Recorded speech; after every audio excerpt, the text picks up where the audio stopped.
Well, it's great to have you here. Could you tell us your name and what you do for work? Yeah, great to be here. So my name is Erwan Le Roy, and I am an operator owner of 35 properties. Nice. How long have you been in the property management space for? Started 13 years ago now, Nice. yeah, with one. Awesome. And you're a current Conduit customer. You use Conduit's AI inside of your property management business. Yes, Conduit is definitely a core item in our tech stack. Yeah. Before using Conduit, what were some of the biggest operational challenges that you faced? It was really about answering the guest on time with the right information. And we're in an industry where it's here now. It's not like, oh, you have this question, you have this problem, don't worry, we'll get back to you in 5 hours. No, it's here now. And it's kind of how the society works more and more now. Like if your Uber Eats is like 5 minutes late, like, oh my gosh, like my Uber Eats is 5 minutes late. So the guests expect faster and faster answers. Yeah. And if it's human-based, well, first they have to be working during that time, they have to pay attention to the message, and they have to answer the right information at the right time. So that was the key challenge we had, is like to be able to answer quickly the right information to guests. Interesting. When you first started using Conduit, did you get any complaints about that? Like maybe you were answering a little bit too slow, and did that kind of prompt you into wanting to explore AI solutions? Yeah, I mean, absolutely. And what it drove was that I was shifting into an operator mode. Okay. So I'm an owner, meaning I should not be talking to guests, and I should not be micromanaging my team for this. But I would end up, paying more and more attention when they forget, and then talk to them. So what happened is, then I'm the mom, and I told my virtual assistant team, I'm not your mom.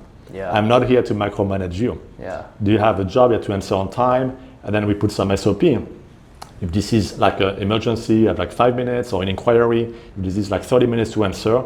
But the SOP only has value if it's executed. And if it's not, then I shift to being the mom, being an operator again. So as any owner, you want to really not detach yourself, but elevate your activities to what's really important to drive the business, not micromanage your team. You're going to have a different technology.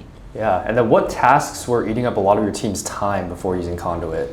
Reading all of the emails all the time, being in front of the screen, and answering a lot of mundane questions.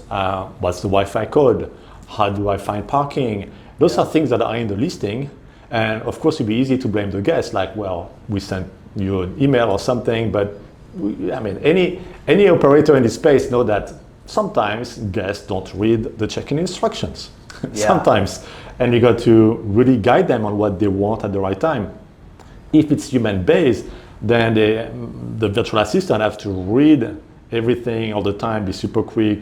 And that's a lot of attention that they need to have continuously. And we operate literally 24/7. Yeah. So it's a continuous human-based attention that is just not sustainable. And we actually measured the response time. And it's very fascinating. Like property management software measure the response time. And we can see the before, after, and per virtual assistant, with and without Conduit. And now we can have it like literally within 1 minute. And you don't want it to be too quick either. Like if it's a millisecond after, well, the guest's gonna be like, it's fake. But we want to give that humanized experience to the guest, that they're talking to somebody as like human behavior, even though it's AI. Yeah. So you don't need to be too quick either. Yeah. No, a lot of people are a little bit worried about AI. They're worried that it's replacing jobs. They're worried that it's going to replace their entire human staff. But from what it sounds like with you, you're using AI to work alongside with your human staff and really to elevate them rather than take away their job. Absolutely. I tell my team, you're way too smart to give the Wi-Fi code to a guest. Yeah. You're way too smart to resend the check-in instructions for the parking, copy-pasting. So I still have the same number of staff. I did not let go anyone. Instead, I elevated their job. And that's a fascinating topic, because I always look at upsell. How can we delight guests? How can we provide more value to guests? How can we set expectations, but we always want to deliver like 3 times what we promised? And that's where I want them to focus. And it's like every week, every month, we test new things. Some of them work, we implement them. Some of them we drop them, but now we have this freedom to test like really business development. And for them, it's a very important point, I think, for virtual assistant retention, it's important to give them something exciting to them instead of the copy paste. Yeah. So that at the first place, that should have been a machine that does this. Yeah, but exactly. We were filling up that gap. Exactly. And it sounds like your team is really working well with the AI right now. What automation rate do you guys have for the AI? How much of your business is it automating right now? So we are, I checked before I came, we are at 96% now automation rate. And I'm just so pleased with it. I mean, it means now I need 4% for a human, and we're increasing this. And the beautiful thing is, it's like we train it. So we know we're gonna keep increasing it, providing like even more value for escalation.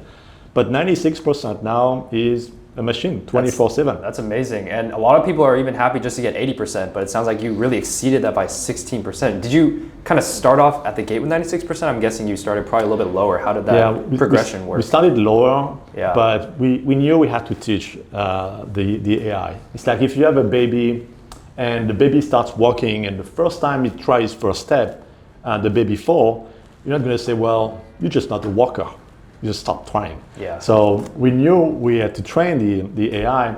So I had one of my virtual assistants to train the AI.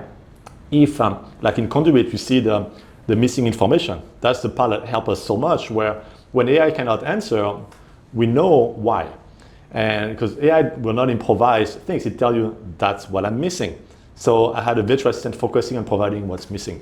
Yeah. And the ramp, when we started around 80%, I remember, and then we went like progressively. As soon as I put a virtual assistant just to focus on what's missing, otherwise you can expect the tool to get better and better if you don't teach the tool. And it's just having that in short amount of time, that virtual assistant just focus on what's missing and see the numbers grow. Yeah.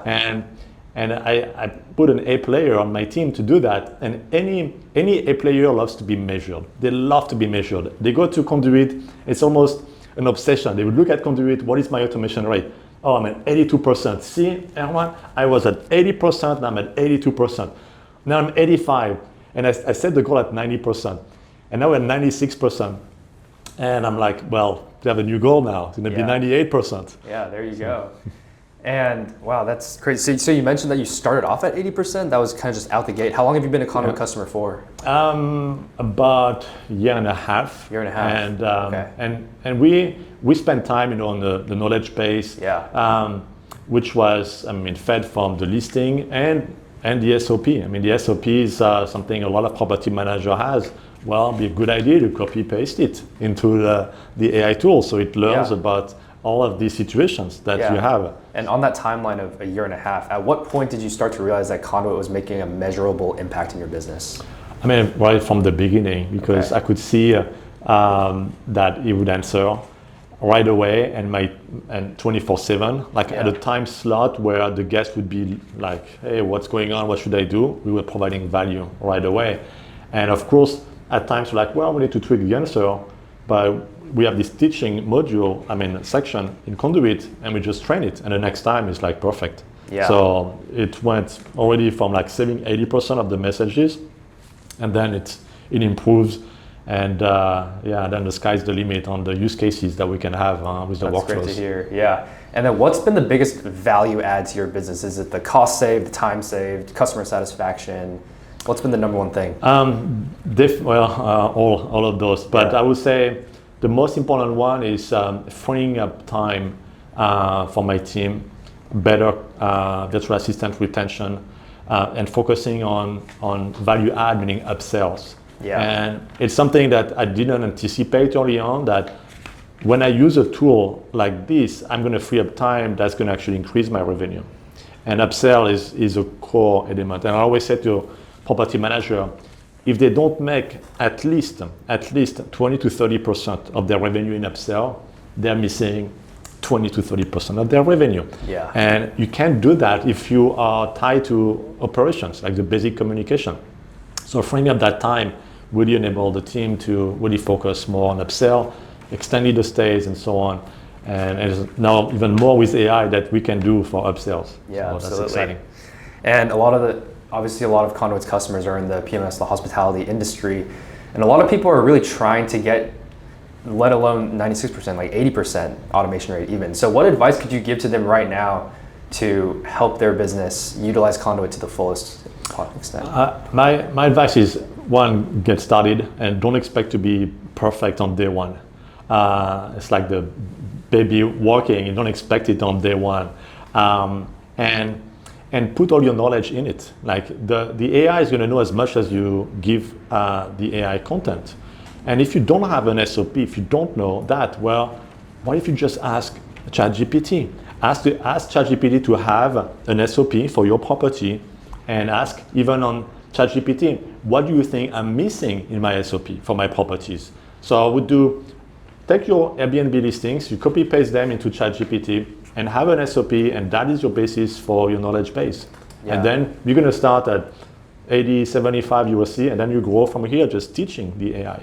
Yeah, absolutely. And there are also some people right now that are maybe a little bit hesitant to use AI solutions like Conduit in their business. They're maybe a little bit scared to trust AI to handle a lot of these customer-facing functions. So what would you tell them? What kind of got you over that hurdle? I think right now you don't have an option anymore. And I'm talking AI for any part of your tech stack that you have, whether it's on the pricing side, on the communication side, on the upsell side.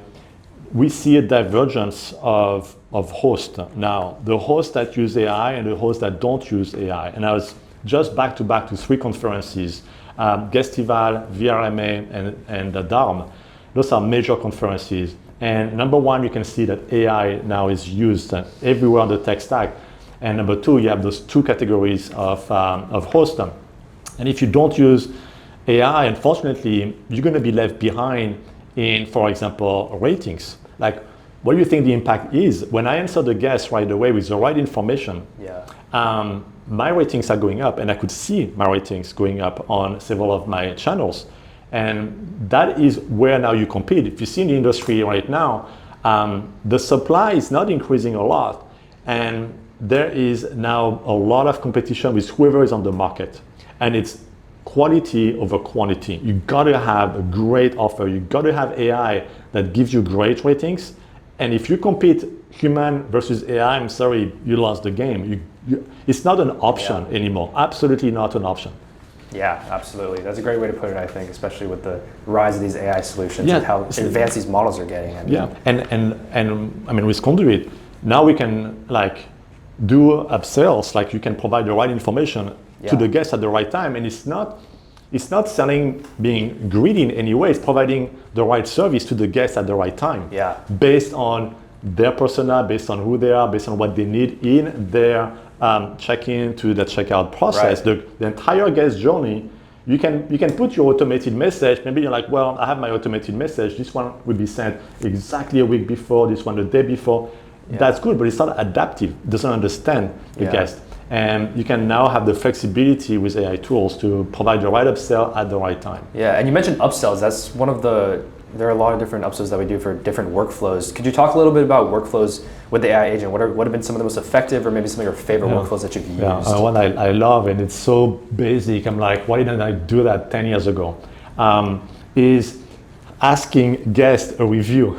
It's like, a review, Why in the world would we ask guests? And that's the message also for Airbnb, any property manager. Why would we ask a guest who is unhappy to submit a review? I mean, why? Why? I still don't understand it.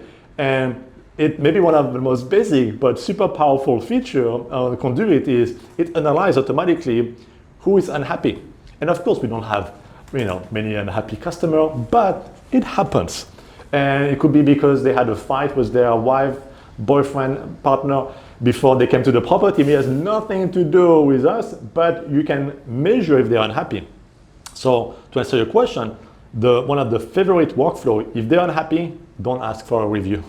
If they're not unhappy, because there's an unhappy tag on the Conduit, if they're not unhappy, request for a 5-star. That's super interesting. Yeah, those like minor things that you may not be able to get to all those small details if you're having a human behind the phone, but if it's an AI that's able to handle that for you, it's a lot easier. Because then it's like human-based, like who's happy, who's unhappy. Yeah. Like the AI it measures emotion without putting the human emotions on the way. Yeah. So it's like really scientific on how it's going to measure the level of unhappiness the guest has.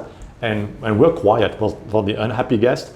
But if they are not unhappy, we're going to ask for reviews once and a second time and a third time. And then, it was on the OTA platform. Now put a review on our Google My Business site. Yeah. And they do. They do it, but all you have to do is ask, which is actually the difference between why YouTube was successful and Vimeo not as much. Is YouTube asked 4 times to share the video. That's it. I mean, sometimes it's simple ideas like that, and they were worth billions of dollars. So we ask for reviews, not just once. And don't be shy to ask again if they're not unhappy. And we can do that in Conduit now. Absolutely. That's super great to hear. I want to talk a little bit about onboarding with Conduit. How was the learning curve for you and your team when you first started out?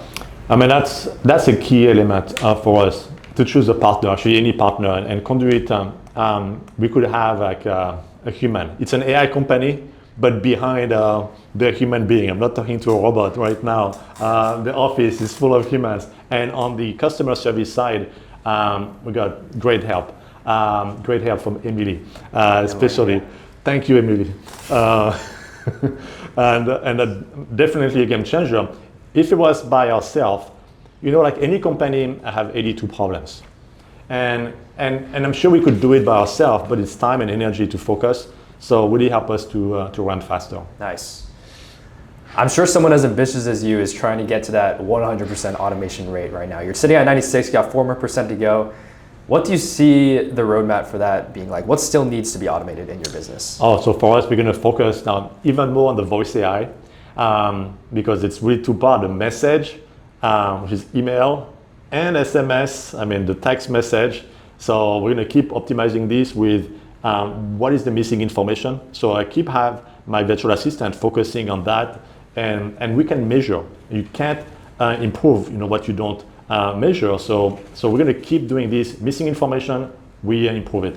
But the voice AI now is our new frontier to really scale and really increase the customer experience. That's the key. It's not to frustrate the customer experience. It's to really delight them. It's provide the right information at the right time. If they want to have a late checkout, to make it as easy as possible with voice AI also. Absolutely. And speak to the current Conduit customers right now. If there's one thing that you wish you knew before coming on this journey of reaching 96% automation rate, what advice would you provide for them? I think I would have selected my virtual assistant to train my AI sooner, because I was a bit too soon I was at the 80% and plateauing, hoping that it would learn by itself, but I had to teach.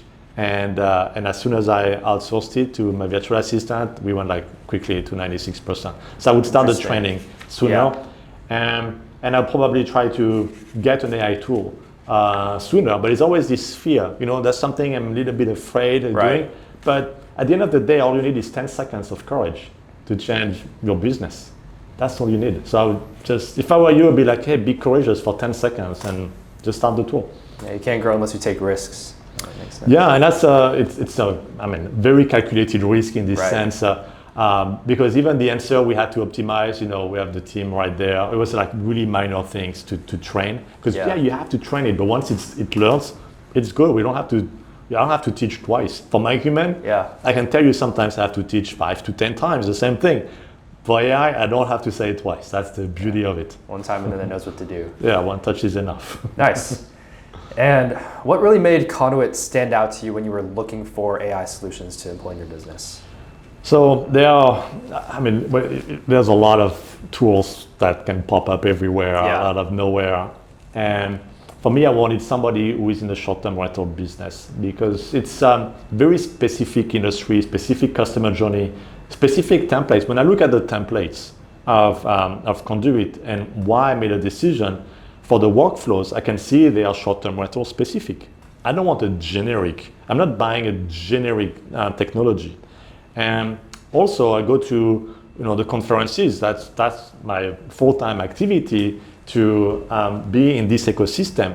And I know who the players are, and I would not want to go for a player that is not present, is not in short-term rental, and also they're in San Francisco, so it's my hometown. So it's an additional perk. Absolutely. But even if I was in Toronto or in Europe, that would definitely be the same choice because of the focus in short-term rental and the customer support, the community.